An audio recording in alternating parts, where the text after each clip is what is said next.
Man, dude, 2020 was probably the weirdest year for video games. We got the most creative Animal Crossing, from what I know of. We got a long-awaited sequel to The Last of Us. We got a new Shantae game similar to the original games. A gorgeous samurai game from Sucker Punch. A chilling continuation of Ellie's story from The Last of Us. A smash hit indie game in the form of Hades. A remake of one of the best RPGs out there. A strange walking sim horror experience from Kojima. 2 crazy powerful consoles that are getting scalped on eBay thanks to the low stock storages, and last but not least, a Naughty Dog game that crunched the time of their employees just for an engaging story and characters and was somehow awarded for that terrible treatment. Seriously, this game shouldn't have gotten the Game of the Year, no matter how good it is. This is a fine game. Just need to make that clear. Speaking of Naughty Dog though, remember Crash Bandicoot? I did some videos on the original trilogy 3 years ago, and while I didn't really care for the first game all that much, I absolutely adored Crash 2 and Crash Warped.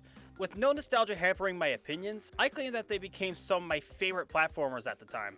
I even went back to them lately with the Insane trilogy, and they still hold up. Minus the jet ski, this is still kind of ugh. Well, at the very least, Crash 1 actually feels like a game now, and I do love that the time trials were given to both 1 and 2, with Crash 2 getting the speed boots, but not 1. I'm not sure how I feel about that. Despite the accolades though, I never really went back to see what the other games were like. I hear some good things and some not good things.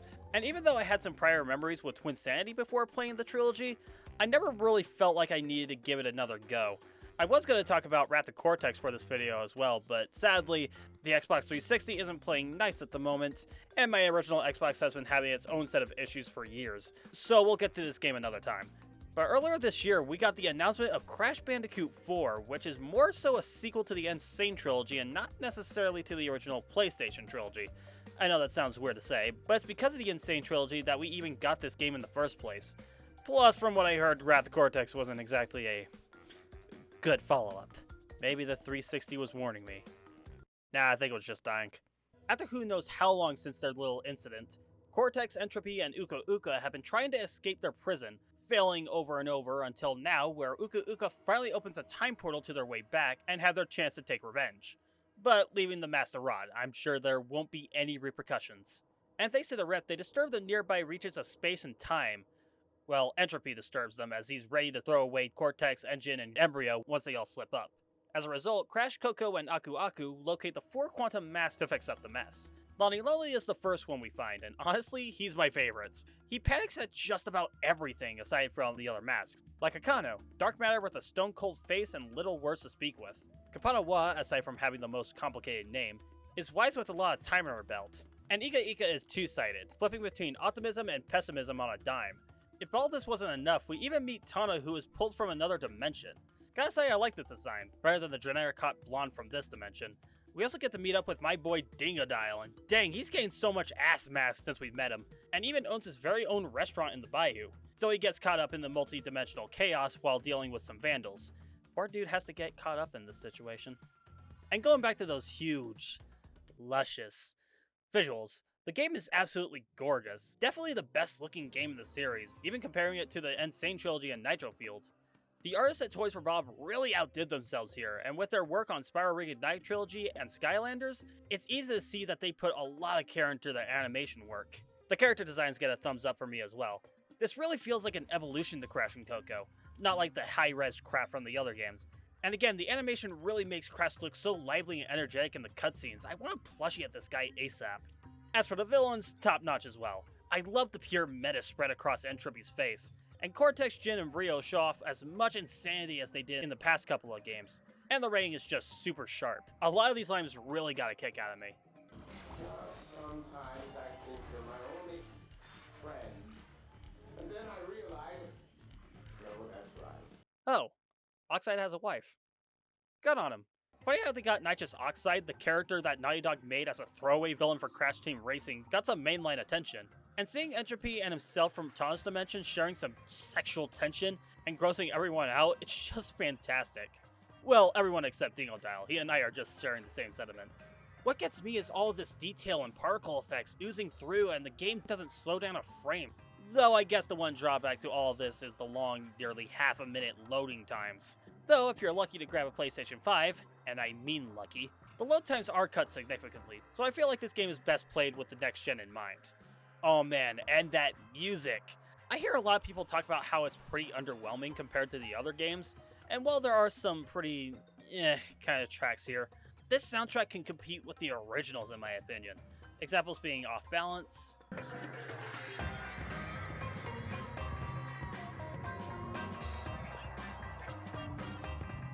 Run It By You,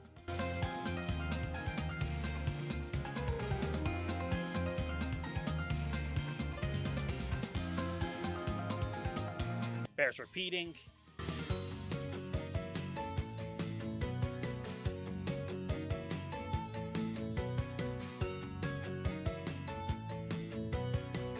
Cortex Castle,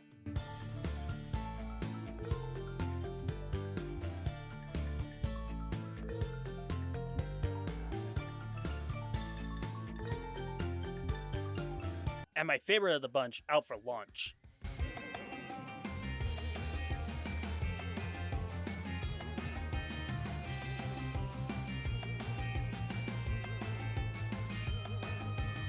I also really enjoy the new intro theme. From what I hear, the Crash 3 theme has been used for a lot of the games afterwards, and as much as I love that theme, this really is a good thing to replace it. Much praise to Walter Mayer, well done. And speaking of which, the gameplay really hasn't been changed much past Crash Warped, with most of the upgrades being taken away, aside from the double jump, which you have by default. The moveset overall is similar, spinning, jumping, sliding, and slide jumping as a result. The one complaint I do have is the slide jump. It really doesn't give you the speed it used to, and I guess there's a slide spin that helps with that, but I'm so used to the slide jump that whenever I use it, the lack of momentum with the slide itself makes it unsatisfying. The slide itself is anything but underwhelming. I love how you slide off a platform and still jump off during that point. It makes the platforming really intricate and challenging. Now the cool thing is, you have an option this time for unlimited lives, and for how hard this game can get, that recommended tag is certainly called for. To replace that challenge now, there is a gem you can grab for dying 3 times or less, which is not very easy for some less talented players. But besides that, every level has 6 gems connected to it. There's the 3 death gems, 3 different gems for getting enough Wumpa Fruit, the traditional box gem, as well as a hidden gem you need to find in that level. Color gems also return, but there's only 4 this go around. And yeah, they're kind of pathetically easy, except for the blue gem, and that's kind of obnoxious, and we'll probably get to that in a moment. The gems don't do anything alone, but collect enough, you get that level-specific costume, and this is a wonderful way to get players motivated. Dude, once I got the biker outfit for Crash and this paper cut outfit for Coco, that was just about it for me. There were a few exceptions though. I really like the skiing outfit for Coco, and is that Crash's prototype design? I guess I should go and get that. Oh wait, I should probably explain this first. Yes, besides the Bandicoots, you actually play as Tawna, Dingodile, and Cortex at certain points in the story. Tawna is certainly the most basic. She has a fun little grappling hook as well as this super situational wall jump. Not sure why this was necessary. My biggest issue with her is the kick. It just attacks in front of her as opposed to Crash and Coco's spin. It's never caused me to take any damage, and I'm not sure it's even that bad of a deal in the first place. But it's because of this I've been a lot more cautious and just use the hook whenever possible. Dingodile is easily my favorite out of the 3. His vacuum gun is a lot of fun to use, sucking up TNT boxes to attack enemies and chunks of boxes, and you can even use it as a jetpack. This is super fun to use. Bastards! Hey, that's a quarter in the square jar, mister. Cortex is certainly the weakest of the bunch. While the transformation gun is interesting, turning enemies into stone and bouncy platforms, however the aiming of the gun can be a bit wonky, and the headbutt move can cause a few deaths if you're not careful. Oh, that's a nice touch. This jump and shoot kind of thing is just dull for the 3D portions, though it's actually more enjoyable in the side-scrolling areas. And it's not because I'm bad at this crap. Cortex's first level was the only time I actually got every gem first time, and it was also the first time I got the elusive perfect relic. It doesn't mean that the stage was fun though. Is this where we get to the bad stuff now? Yeah, this is where we get to the bad stuff.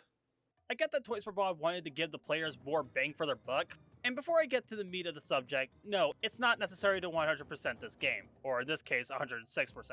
It's all optional for you if you want the added challenge. But even if you don't want to play through the levels over and over to grab every collectible, I'm still going to criticize what is given to me, mandatory or optional. They put all of it into the game, so in my opinion, it's fair to critique. And I am the person that loves 100%ing the original Crash games. It's the best way to enjoy those games in my opinion. But this is just a bit much for me. Let's start with the box gem, the bread and butter of the series. I mentioned that all the stages have plenty of boxes, with the first stage starting off with 104 of the damn things. Compared to Crash 1's 49, Crash 2's 62, and Crash Warp's 42, that's double the average of the original Crash trilogy. Hell, Dingodile stages contain 400 to 500 boxes. This is absolutely insane, damn it. Possibly the worst stage with this problem has to go to No Dilly Dallying. I hate this stage so much. The part with Dingodile is fine, but then you have to replay the final portion of Run It By You with more goddamn boxes. What the hell is this? Why do I have to do this shit again with more bullshit to avoid? That'd be crazy enough, but many, if not all, of these stages contain at least one box that is completely obscured by the camera, or a box being blocked by the scenery around the area, so much so that you need to find them in the inverted stages. Just 1 second on that. Seriously, I thought we steered away from the days of Cold Hard Crash and its one hidden box in the bonus stage. Speaking of Crash 2 though, the blue gem. I stated that the blue gem is the only gem in the game that isn't easy to get, but that's because you can't break any boxes in the stage that it's in, kinda like that first level in Crash 2. But in Crash 2, that was a short stage with not a lot of boxes that get in the way, not even the wall of boxes at the beginning if you look hard enough. The stage in question for Crash 4 is super long, has a lot of crates that like to block your way, and the worst part about it is Akano, who's basically the Death Tornado Spin on crack, breaking every box in a snap, making some portions a bit frustrating when you accidentally break one or two. You also bump into any green energies, so yeah, this is one of the most frustrating stages for all those reasons. And yeah, I didn't necessarily specify in the mask powers. You have dimension shifting with Lani-Loli, slowing down time with Kapuna-Wa, and gravity shifting with Ika-Ika. There we go. Anyway. Oh, and about those inverted stages. After beating Embryo, you have the ability to play mirrored stages with a very ugly filter, or in the Snack Dimensions case, completely slow you down with the water physics. Though that might be a good thing in that case, but I'm getting off track. While there are a couple that are pretty okay in terms of visuals or gimmicks, the filters they use can either be intrusive or just irritate the eyes. This one in particular started getting me a headache after a while. And it doesn't change the fact that they're all just the same except mirrored and with a hidden gem moved around. But you want to know the funny thing about these? The inverted stages themselves have their own separate gems, so if you want to get every gem in the game, you must go through both variants, and if you want any costume from the second half of the game, well, get ready to double dip and play the near carbon copy. It just feels like padding to me, like they've made these levels just to extend the game length to warrant that $60 price tag. At least the Time Relics, Flashback Tapes, and Perfect Relics are linked to both variants, so that's all good. The tapes are actually a pretty neat addition, looking at how Crash and Coco were training under Cortex's rule. The flashback levels are hard as dick, but I've always liked these puzzle-like platforming levels, so I got a lot of kick out of these. You only get a costume for getting every emblem in every level, and to boost that 106% total, so whether or not you find these worthwhile is all up to you. You also need to get to their location without dying once too, which isn't too bad at first, but later on they get longer and longer until they're close to the end of the level. Little bit overkill if you ask me, but it's doable overall. The Perfect Relics involve you getting every box without dying once.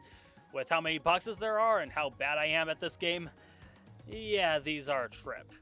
I've only been able to grab 2 relics in total, but I was close to getting 3 with Crate Escape and the inverted stage. One of the only times where the inverted version made the stage a hell of a lot easier. Seriously, the death count says a lot. And you should know about the time relics. You have to clock and you go out to get the best time. I always enjoy a good time trial, and the most I ever get in this game is the gold relics, because good lord, that time gap between gold and platinum is crazy.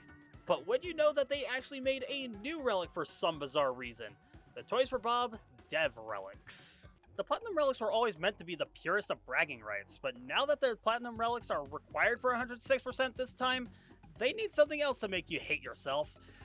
Just saying these weren't really needed is all. Though really, I couldn't record a lot of these because I had to be the idiot and play through Cortex Castle's time trials over and over and failing for 5 hours. Hey, it's a fun stage to speedrun, but that's not really a lot of time well recorded. Beating the game will actually reward you with this triple spin, making the time trials a bit easier. Yeah, I'm not a fan of this. What was wrong with the speed shoes? They were good enough for the job, and they didn't require you to repeatedly tap the button in a rhythm through stages that I feel like they weren't made for. I'm not saying that all this new stuff is bad, they made some interesting innovations, but I don't think they needed all of it. Especially those dev relics, just use the platinum relics like before. Well, I guess that's my cue to finish up, because I'm getting exhausted just talking about all this junk. Before we start, I really like how they start the entropy fights. You start grinding on a rail in this dimensional rift, collecting these fruits in the Ember station. What the freaking hell was that? After defeating Entropy and F-Tropy, the Mass decide to take everyone for a vacation to the snack dimension, or whatever the flying hell this says. And Cortex, by the end of it, has a special realization. Why not use time to go back in time and stop the creation of Crash Bandicoot? And Cortex almost gets away with it, with Cortex having one more thing to accomplish. Convincing himself. Yeah, not exactly a good idea to convince your stubborn ass from the past, you bulbous butthead. Well, at least Kapuna-Wa escaped to help us with the castle. Jeez, this place is run down with a lot of traps. And at least I got the box gem and nitro processing, and used the colored gems to open this big door in the toxic tunnels. But dang, Cortex Castle is ruthless, but it's a lot of fun trying to figure out this hellhole. And the final boss, oh shit, this is freaking amazing. Cortex stealing the mask away and taking advantage of all their powers, as well as overwhelming his contraption with lasers and lackeys. But once we get him down for the count, we send him to the edge of the universe and learn about Cortex's failure in 1996. We see how Cortex and Dingo Dell are doing, with Tana, Coco, and Crash playing games before Tana goes back home. I think she goes back home? If she isn't, wouldn't that completely destroy time and... who cares? And also, this guy in the credits just going absolutely nuts. What, are you too good to sleep on a log? Sorry, Your Majesty, I suppose you want a continental breakfast instead of a handful of ants that make their nest under the tree. Jeez Louise, there's no pleasing some people. Can you give me a minute? Okay, calm it down there, Sonic the Hedgehog. I know Forces was a disaster, but you've been through worse. Oh, and if you get 106%, well, let's just say we're getting a Crash 5 down the road. Maybe a Twin Sanity remake? Maybe? The guy who directed it would like to bring it back and turn it into the game it's supposed to be. We'll see. Well, whatever the case, before thinking about the future, I will say, if you haven't gotten this game yet, you should definitely go and play it. Get this game, play the Insane Trilogy if you haven't played those games either, and absolutely ruin your life by playing the stages over and over again for 106%. Okay, maybe don't play it that badly, but seriously, there is so much to love here. The animation, the characters, the tight as hell gameplay and level design, and the overabundance of charm and references to previous games.